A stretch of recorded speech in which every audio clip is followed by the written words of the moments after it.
జమ్మూ కశ్మీర్ పెహల్గాంలో ఉగ్రవాద దాడి అనంతరం భారత్లో నివసించే పాకిస్తానీయులందరినీ కూడా స్వదేశానికి వెళ్లిపోవాలంటూ కేంద్ర ప్రభుత్వం ఆదేశించిన విషయం తెలిసిందే. పాకిస్తానీయులందరినీ భారత్ నుంచి పంపించే పనిలో ప్రభుత్వం ఉంది. ఇదిలా ఉండగా ఊహించని ఓ ఘటన ఉత్తరప్రదేశ్లో వెలుగులోకి వచ్చింది. మొరదాబాద్లో 22 మంది పాకిస్తానీ మహిళలు దీర్ఘకాలిక వీసాలపై ఇక్కడ నివసిస్తున్నారు. వారికి ఏకంగా 95 మంది సంతానం ఉన్నారు. అలా ఆ 22 మంది పాకిస్తానీ మహిళల మొత్తం కుటుంబ సభ్యుల సంఖ్య 500 వరకు ఉండడం ఆశ్చర్యానికి గురిచేస్తుంది. ఈ మహిళలందరికీ కూడా పాకిస్తాన్ పౌరసత్వం ఇప్పటికీ కొనసాగుతూ వస్తుంది. అదే సమయంలో భారత్లో జన్మించినందున వాళ్ళ పిల్లలకు ఇక్కడి పౌరసత్వం లభించింది. ఆ మహిళల వద్ద దీర్ఘకాలిక వీసా, పాకిస్తాన్ పౌరసత్వం ఉన్నట్లు నిర్ధారించే డాక్యుమెంట్లు సైతం ఉన్నట్లు అధికారులు గుర్తించారు. ఇక జమ్మూ కశ్మీర్ పెహల్గాంలో ఉగ్రవాద దాడి అనంతరం భారత్లో నివసించే పాకిస్తానీయులందరినీ ప్రభుత్వం వారి స్వదేశాలకి వెళ్లిపోవాలంటూ కేంద్ర ప్రభుత్వం ఆదేశించిన విషయం అందరికీ తెలిసిందే.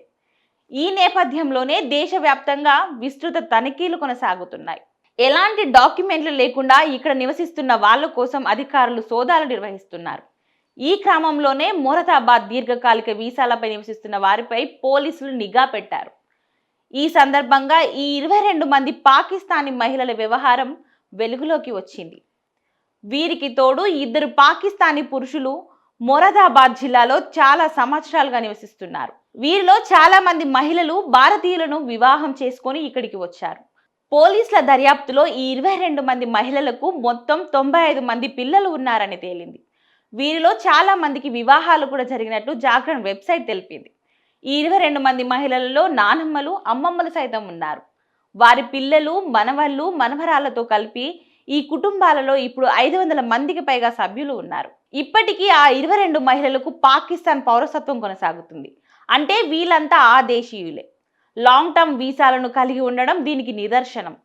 అయినప్పటికీ వారి పిల్లలు పుట్టుకతోనే భారతీయ పౌరులు కావడం ప్రాధాన్యతను సంతరించుకుంది. ఇప్పటికీ భారత పౌరసత్వం లేదు. ఈ 22 మంది మహిళలకు రేషన్, ఆధార్ కార్డులు ఉన్నాయి. వీటి ద్వారా కేంద్ర, రాష్ట్ర ప్రభుత్వాలు అందించే అన్ని రకాల సంక్షేమ పథకాలను పొందుతున్నారు కూడా. వీరందరూ భారత పౌరసత్వం కోసం దరఖాస్తు చేసుకున్నారని పోలీసులు తెలిపారు. వారు ప్రస్తుతం వాల్యూడ్ లాంగ్ టర్మ్ వీసాతో భారత్లో నివసిస్తున్నారు. దీనిపై మొరదాబాద్ సిటీ ఎస్పీ కుమార్ రాన్ విజయ్ సింగ్ మాట్లాడారు. జిల్లాలో నివసించే పాకిస్తాన్ మూలాలు కూడా ఈ కుటుంబాలన్నిటి వివరాలు, సమాచారాన్ని సేకరిస్తున్నామని అన్నారు. వారి వీసా దరఖాస్తులు, రేషన్ కార్డుల వినియోగం, కుటుంబ సభ్యులు పాకిస్తాన్ లేదా ఇతర దేశాలతో ఎలాంటి సంబంధాలు ఉన్నాయనే వివరాలు పరిశీలిస్తున్నామని చెప్పారు. కాగా 22 మంది మహిళలలో 2 4 ఏళ్ల క్రితమే భారత్కు వచ్చారు. మరికొందరు దశాబ్దాలుగా జిల్లాలో నివసిస్తున్నారని కుమార్ రన్ విజయ్ సింగ్ తెలిపారు. పాకిస్తాన్లో ఉన్న బంధుమిత్రులతో వారికి ఎలాంటి సంబంధాలు ఉన్నాయో ఆరా తీస్తున్నామన్నారు. వ్యాలిడ్ డాక్యుమెంట్లు ఉండడం వల్ల దేశ బహిష్కరణ సాధ్యపడట్లేదని తెలిపారు.